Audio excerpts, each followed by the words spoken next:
Hi guys, welcome back to Beauty Fortified. Today I'm doing a look using makeup that has been in my stash for a while. These are things that they're kind of phases that I went through where I used to use these products quite a lot and then new things came along and so I've just kind of forgotten about them. But I pulled them out of my stash and it was like revisiting some old friends. So I've got the Revlon Colorstay foundation, I've got an Essence palette, I've got two Revlon blushes. Revlon features quite strongly today. I've got the Revlon Grip Primer. I've also got one of their under eye concealers.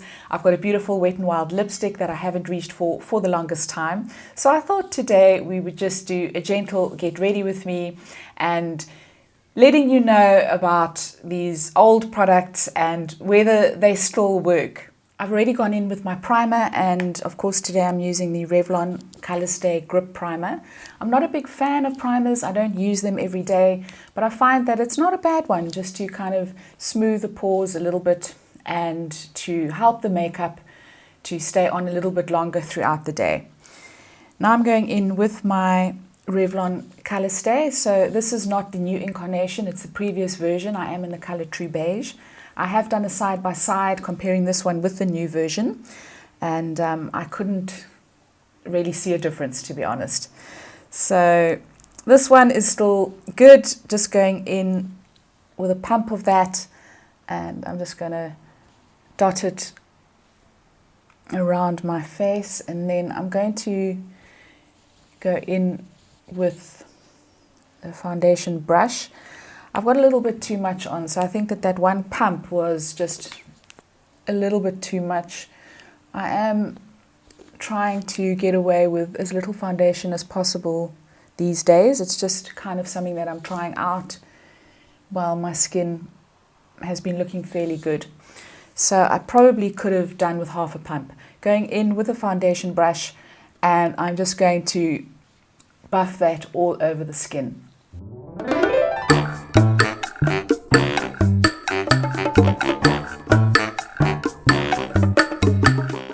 The shade really is a good match for my skin and I find that this foundation doesn't oxidize at all. So that's a real bonus. Now I'm going to go in with a little bit of concealer. This is the Revlon Colorstay Skin Awaken. And I'm just going to apply a little bit of this under the eyes and on a couple of other areas on my face where I need a little bit of touching up. Now it does have quite a messy doe foot applicator. So I tend to take a little bit of this onto my finger. Just dab it on and then gently dab on a tiny bit under the eye area. I've also got a little spot there and a little spot there that needs to be concealed. So this concealer, when using it under the eyes, I find that you need to make sure your under eye area is quite moisturized. But you only need a little bit as well. And I'm just going to gently pat that in to the under eye area. This really does give great coverage, but I do find that less is more with the concealer as well. And again, just make sure your eyes really are quite moisturized. Now I'm going to do my brows. I'm going in with my faithful Benefit Gimme brow pencil. I am in the shade medium. And I'm just going to brush them up and then just fill in the areas where I have got a couple of gaps.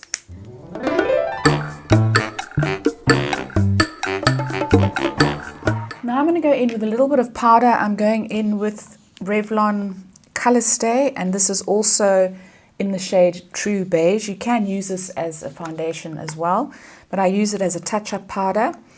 And I'm just going to lightly powder down. I'm also going to powder my eye area before I put on my eyeshadow. I do have oily lids, so this works well just to kind of take the oils down. And it also just helps smooth the foundation if it is a little bit tacky still, because I am going to be applying powder blush. So I want to make sure there is no tackiness there. So just putting a light coverage of this all over the face. And then we're going to go on to eyes. So I am going in with one of the Essence palettes This is from last year and it's called I Like to Mauve It. And I really enjoyed these palettes. They are not the best quality. It comes with 6 shades. I think there are 3 shimmers and 3 mattes. So not the best quality, but really great value for money and really great to play around with, and you can get a really workable eye makeup look with this.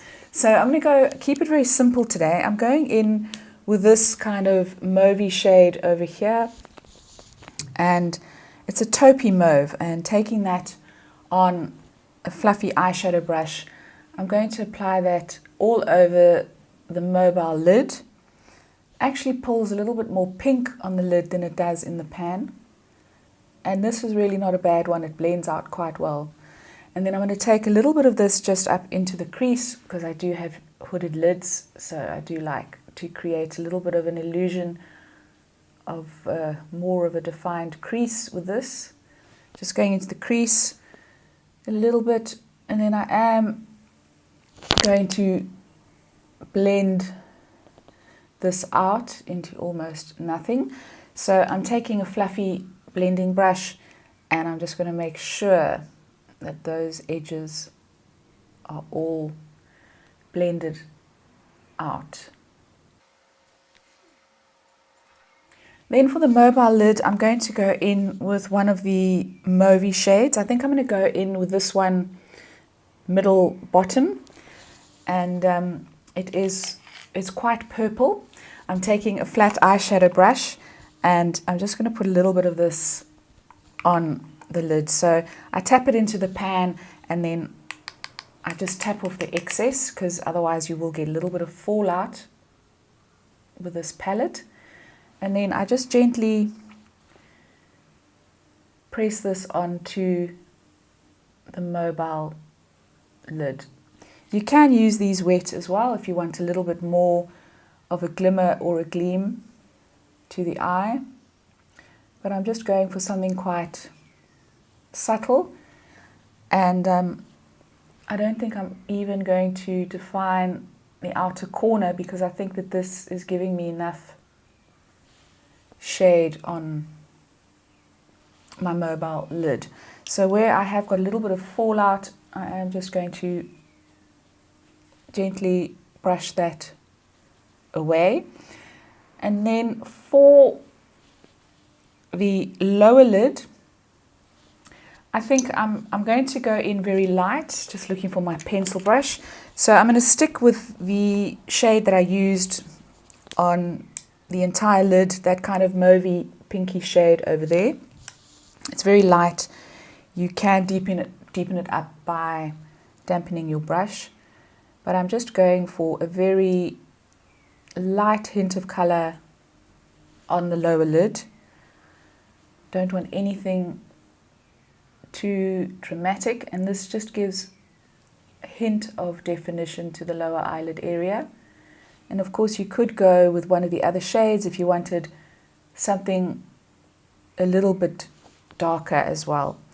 And now onto mascara. So I'm going in with the Essence Lash Princess. This is the waterproof mascara, and I really quite like this.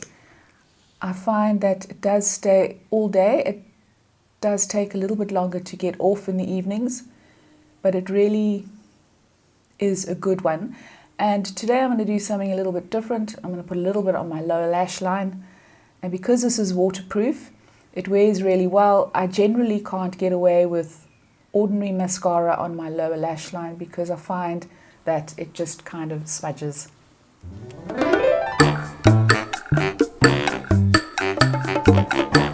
Now onto the cheeks, and this is always my favorite part.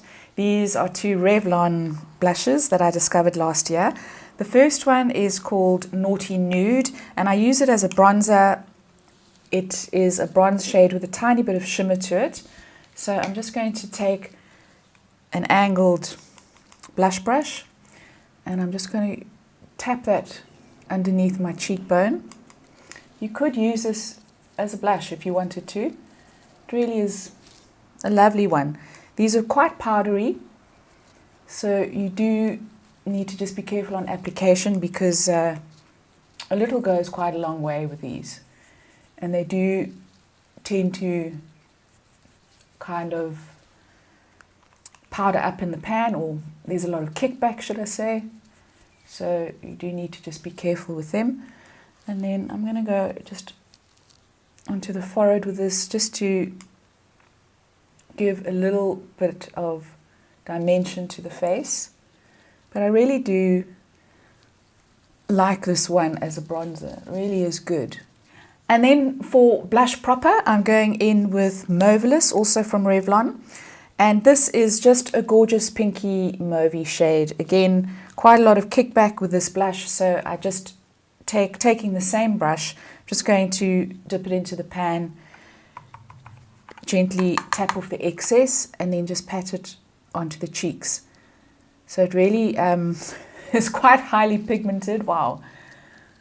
So you do need to be quite careful with these. I do like quite a lot of blush, so it doesn't really worry me too much. But if you're not into blush in a big way, you just need to be a little bit more careful with these, because they are quite highly pigmented. And then I'm going to go in with highlighter, and today I'm going in with the Wet n Wild Hello Halo Blush Highlighter. This is in the colorway I Met Someone, and I'm just going to be using the Goldie highlight, just putting a little bit of that on a highlighting fluffy brush, and I'm just going to gently apply that to the tops of my cheekbones. I really love this highlighter. I think it performs really, really well. It really is quite fun. I'm going to put some down the center of my nose today, just because I can. And now I'm going to go on to lips. So I have got a little bit of my Elizabeth Arden 8-Hour Cream on. I put that on while I'm doing the rest of my makeup, just to moisturize my lips if they're feeling really dry. So I'm going to rub off the excess. And today I'm going in with a Wet n Wild lipstick. This is called Burning Rubies. And these came out a couple of years ago. This is just a gorgeous kind of magenta shade. It's just really beautiful. These remind me of the MAC Luster Glass lipsticks, should I say. They do have a very similar texture. They don't bleed into lip lines. They really are great. I'm not going to be going in with a lip liner today, so I'm just going to apply this and see how accurate I can be without the aid of a lip liner. I do recommend a corresponding color lip liner for these lipsticks. They are quite emollient, and a lip liner is just going to make them a little bit easier to apply. So guys, that's the finished look using makeup that I haven't reached for ages. So it is really nice to go back into my stash from time to time and just to revisit old favorites. Let me know what some of your old favorites are. I'd love to hear from you. Please leave a comment down below. If you enjoyed this video, please give it a thumbs up. Please don't forget to subscribe, and I'll see you next time. Ciao, ciao.